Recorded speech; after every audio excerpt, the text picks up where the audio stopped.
Hello বন্ধুরা, welcome সবাইকে। নিউজিল্যান্ডের সাথে যে ওডিআই সিরিজটা হবে সেটার জন্য ভারতের স্কোয়াড ঘোষণা করা হলো, যেখানে তোমার Shubman Gill as captain and Shreyas Iyer as vice captain ফিরে এসেছে। কিন্তু এখানে একটা খুবই সারপ্রাইজিংলি শ্রেয়াস আইয়ার খেলবে কিনা এটা এখনও শিওর না। এর কারণটা কি এটাও একটু পরে বলছি, তার আগে আমরা স্কোয়াডটা দেখে নেবো ভাই যে কে কে স্কোয়াডে আছে।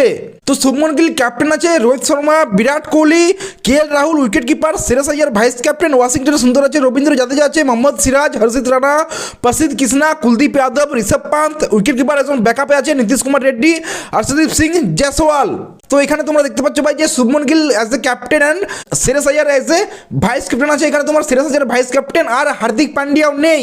তো ভাই আমি প্রথমে যেটা বললাম যে Shreyas Iyer as a vice captain আছে, কিন্তু এখনও 100% শিওর না ওই ওডিআই সিরিজটা খেলবে কিনা। এটা কারণটা কি ভাই, কেন বলছিলাম কারণটা কি এটা একটু জেনে নেওয়া যাক। তো দেখো ভাই বিসিসিআই এখানে কি বলেছে, Shreyas Iyer availability is subject to fitness clearance from BCCI COE. এবার সিওই মানে কি এটা যদি জানতে চাও তো ভাই সিওই মানে হচ্ছে চিফ অফ ইথিক বলতে পারো ভাই। চিফ অফ ইথিক মানে কি ভাই, যারা তোমার ফিটনেস ক্লিয়ারেন্স দেয়, যে অফিসাররা তোমার ফিটনেস ক্লিয়ারেন্স দেয় তারাই হচ্ছে চিফ অফ ইথিক্স। সো যেহেতু সিওই ক্লিয়ার এখনও করেনি তাই এখনও 100% শিওর না ভাই যে শ্রেয়াস আইয়ার খেলবে কি না। আর হার্দিক পান্ডিয়ার কেসটাও বিসিসিআই বলেছে ভাই যে তোমার সিওই এখনও হার্দিক পান্ডিয়াকে 10 ওভার বোলিং করার পারমিশন দেয়নি, ক্লিয়ারেন্স দেয়নি হার্দিক পান্ডিয়াকে।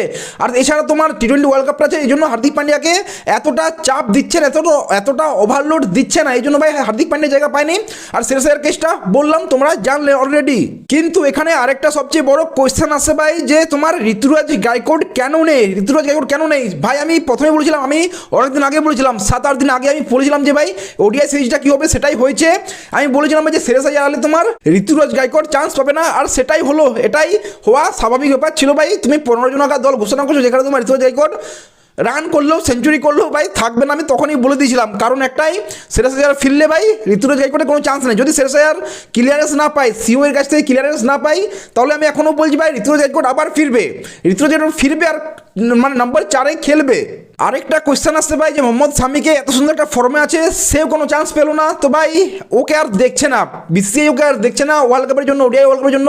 সেটা আমি বহু মাস আগে বলেছি ভাই যে শামিকে আর যতই ভালো পারফরমেন্স দুক, ও প্রত্যেক ম্যাচে 6টা-7টা উইকেট নুক, তা ওকে ইন্ডিয়া টিমের চান্স পাবে না। কারণ একটাই ভাই, এখন ভারতের টিম সব নতুন নতুন বোলার দেখছে, ফর এক্সাম্পল হর্ষিত রানা হোক, প্রসিদ্ধ কৃষ্ণা হোক, এইসব বোলারকে। তাই ভাই মোহাম্মদ শামি চান্স পাচ্ছে না।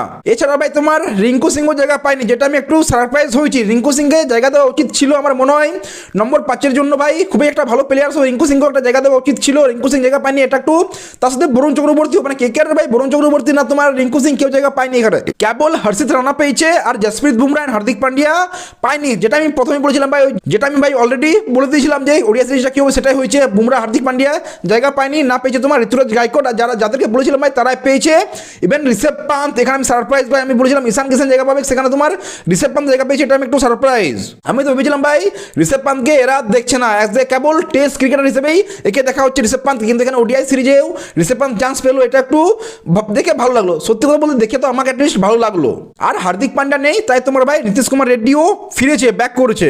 সো ভাই দেখো এটা ODI series, ODI world cup 2027 এখন টাইম আছে। সো আমার মনে হয় এখন যা খুশি ইচ্ছে করতে পারে, এটা নিয়ে বেশি আমার তো অ্যাটলিস্ট প্রশ্ন নেই ভাই। টি20 স্কোয়াড হলে একটু চর্চা করা যেতে পারতো বা একটু আলোচনা করা যেতে পারতো যে ভাই টি20-র জন্য কি হচ্ছে, কারণ টি20 ওয়ার্ল্ড কাপ সামনে আসছে। কিন্তু এটা ওডিআই স্কোয়াড, সেখানে আমার মনে হয় না বেশি চর্চা করা উচিত হবে।